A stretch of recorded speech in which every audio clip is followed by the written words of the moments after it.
I'm sorry. I'm going to be hospitalized for a while. When I went to the hospital for a checkup the other day, they said I should get further tests done, so I'll be undergoing some examinations at the hospital. So, I won't be able to take care of things at home for a while. I'm sorry. Seriously? Is that okay? Yeah. It's just for precautionary measures. So, you don't have to worry too much. Thank you. Oh, no.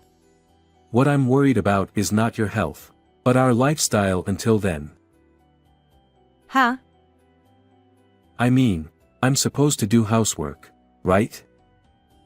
I can't do that kind of stuff. It's bothersome.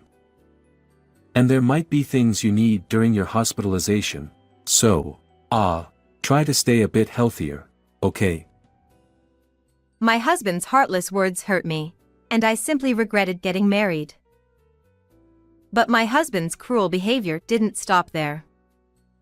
He continued saying, Actually, you don't need to come back after being discharged. What do you mean?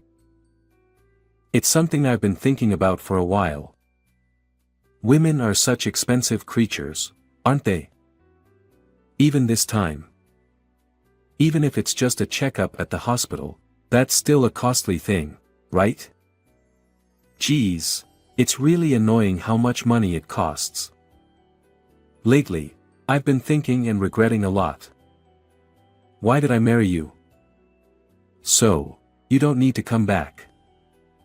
I don't want to see the face of a freeloader who can't even earn money. The moment I heard those words, I decided to divorce. I couldn't imagine spending the rest of my life with someone who couldn't cherish such a wife.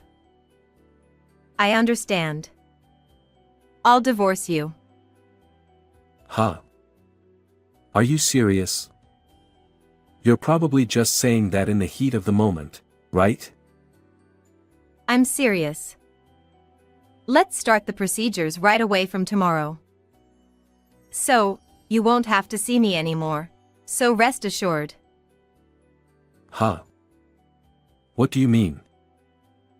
My husband showed a surprised expression. He probably didn't understand the situation. Besides, he doesn't know everything about me. Because I have one secret from him. He would probably be surprised if he found out. About 3 years ago, my husband and I met through an arranged marriage and got married. Initially, I had planned to get married by the age of 28 at the latest. But things didn't go as planned. Before I knew it, I was over 30, and I seemed to be the only one around me who wasn't married. My mother even told me to get married while she was still alive, and I started to panic.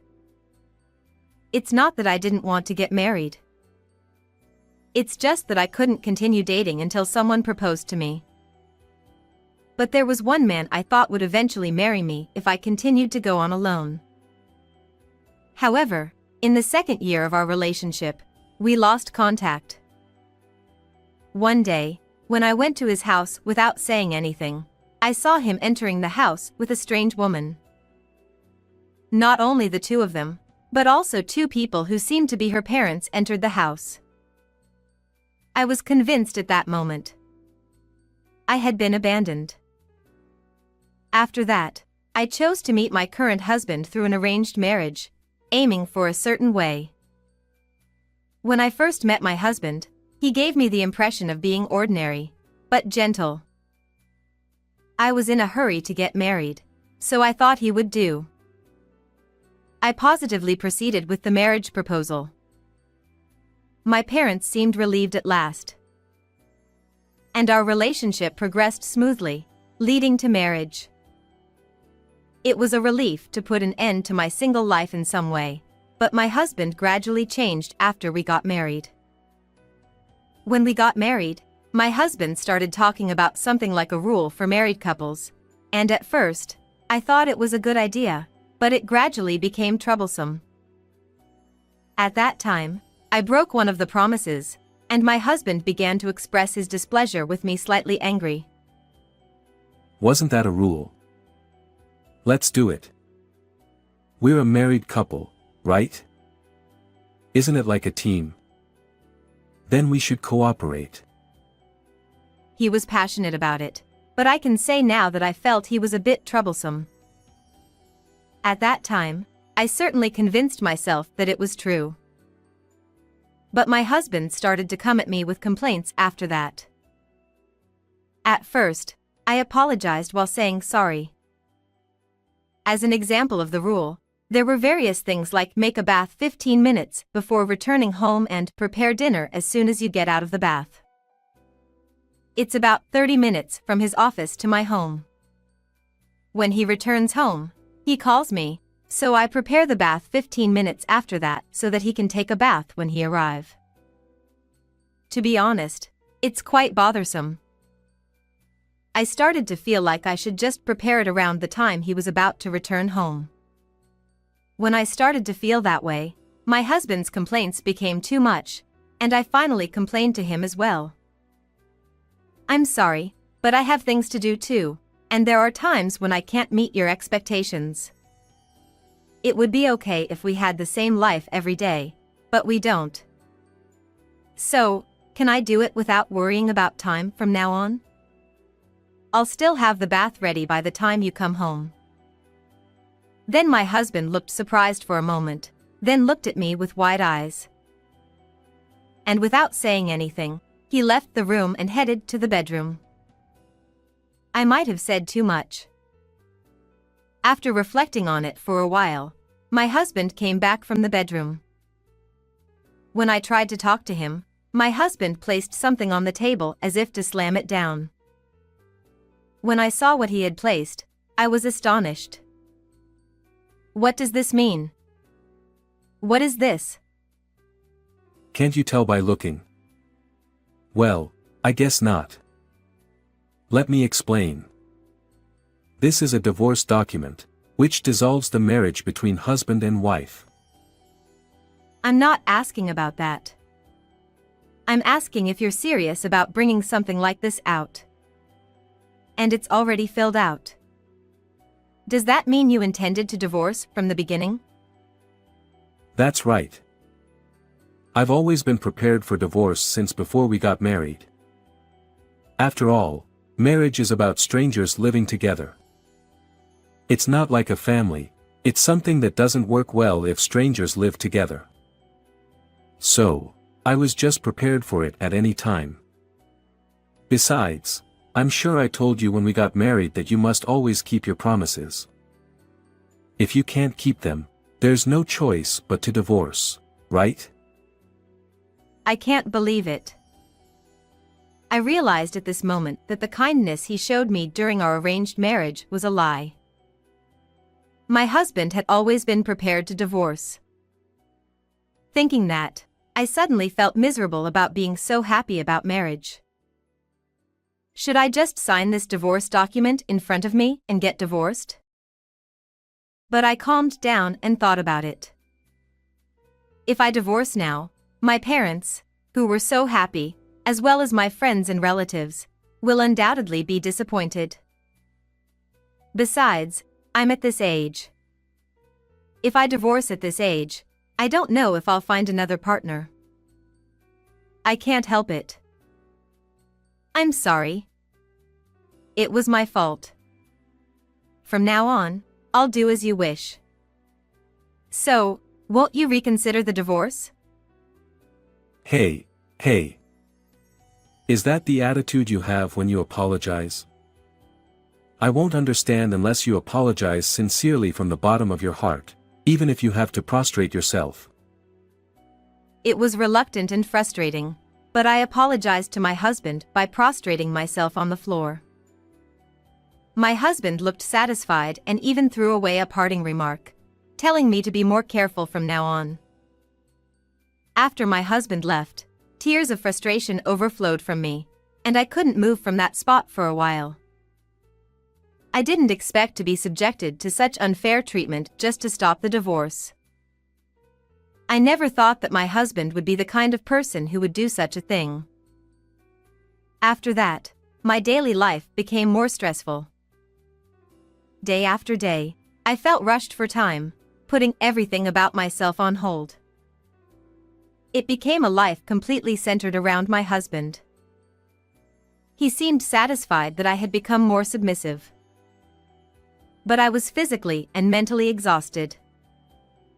However, during those times, my friend Samantha provided some relief for my heart. She was a friend from high school, and we still met occasionally. By the way, I had told Samantha about my husband's recent behavior. Although she didn't explicitly say I should divorce him, she mentioned that if things continued as they were, he would only treat me like a servant. Perhaps I should consider divorce. But Samantha, who cared about my mental state, brought up a different topic one day. Would you like to help me with my work? Your work? But I have no experience with computers. It's okay, it's okay. You'll be able to do it if I teach you properly. Megan, you catch on quickly. It'll be fine. Samantha currently operates an online shop. I had heard that she was earning quite well. Even though she could manage it alone without hiring anyone, why me? She said she wanted an extra pair of hands. Looking back, I think Samantha was considerate of me, who was struggling in my daily life. I also wanted to take a break, so I agreed without hesitation. I hesitated whether to tell my husband about this, but Samantha advised me to keep it a secret. Because if it doesn't work out, you'll have nowhere to escape. Cheating is wrong, but it's okay for married couples to have small secrets. And if he asks, just say you're visiting me. And so, a few days later, I started working at Samantha's house. It was mainly computer work, so at first, things didn't go as smoothly as I'd hoped, and I had to ask Samantha for help a lot. But gradually, I got used to it. Of course, when I returned home, it was back to the husband-centered life. But knowing I had a place to relax made me feel much better. And I started earning some income too. However, since I was still under my husband's support in the tax paper, I had to adjust that part. But perhaps due to the stress of daily life, I fell ill one day and had to go to the hospital. There, I was recommended for further tests and hospitalization. When I told my husband about it after he returned home, his response was incredibly heartless. How long is this hospitalization supposed to last? And who's going to take care of my needs while you're there? Huh? I'm not sure about that. Hey! Don't just go to the hospital without proper preparations. Prepare the bath 15 minutes before I come home, and make sure someone else takes care of things like that. Then maybe I can ask my parents. Can't you think a little? Calling your mother would make me look bad, wouldn't it? Isn't there someone more discreet and convenient? It's impossible, sorry, but I'll do it myself. In the end, my husband reluctantly agreed, grumbling all the while. Once you're discharged, you better start working hard. As he kept repeating these things, I remembered something Samantha had told me. Even if you say something wrong, it's okay. If he wants a divorce over it, isn't it his problem? Recalling this, I countered my husband for the first time in a while. This time, I'm going to the hospital for tests, you know? Can't you at least say good luck or something? Isn't that the least you can do? Huh? Even with household chores, it's the same. Can't you do it alone? I'm not asking you to handle chores for a big family. I'm asking you to handle your own chores. If you can't do that, then you're like a small child who can't do anything on their own. Oh, but maybe worse. After all, even children can do it once they're taught. I couldn't hold back anymore, and everything I had been suppressing came out one after another. What did you say? Did you forget what you apologized for the other day? If you say things like that, I'll divorce you anytime. Is that okay? Yes. That's fine. It's a misunderstanding for you to think you can always act like a king. Fine. You don't have to come back after you're discharged. You're not fit to be my wife if you can't even earn money. What a disappointment I've got myself into. Understood. Let's get divorced then. Since there's a little time before my hospitalization, I'll proceed with the procedures as far as I can. Is that okay? You said it, right? There's no turning back now. If you apologize and write a pledge or something now, I'll forgive you. What will you do? I have no intention of apologizing. I'm divorcing you. And so, the divorce was decided before my hospitalization. And on the day of my hospitalization. In the morning, when my husband was leaving for work. You're going to Samantha's friend's place, right? But you won't be able to play anymore. From now on, you'll have to work hard alone, so you won't have time to play, right? Or are you one of those women who just play with their husband's money? That husband of your friends has no taste. Even if he has a wife who does nothing but play, he's probably an incompetent husband who just does whatever his wife says. Well, good luck earning your keep. My husband left as if he had one, but he didn't know that I was working. Finally, I wouldn't have to adjust my income anymore. And he didn't understand anything. It wasn't me, but him whose position was in jeopardy. And then, I was hospitalized for testing. I was quite nervous about these tests. I wondered what would happen if they found something wrong. However, the result came out fine, and I was discharged safely. Samantha came to pick me up on the day of my discharge. With her help, I moved to Samantha's house, and the next day, I started working there. I had already signed a lease for an apartment, and all that was left was to move my belongings out of my husband's house. A few days later, I hired a moving company to move my belongings. After finishing the move and returning home, I saw a large number of missed calls on my phone. The caller was my husband. Thinking that maybe I had forgotten to bring something, I answered the phone. Hello? Don't call me so many times while I'm working. What do you want? Hey. You're the one who told on me, right? Huh? What are you talking about all of a sudden? That friend of yours, Samantha's husband, he's our regional manager. Oh, really? You knew, didn't you? Well, yeah. Are you trying to get revenge? Pathetic. Trying to disgrace me with gossip. You're such a pathetic woman. Call it what you want. Well, we're not married anymore. And did you call just to say that? Then my husband hesitated a bit. Could you please clarify things? Otherwise, it'll be awkward when we meet at meetings, right? Please tell her it was a misunderstanding.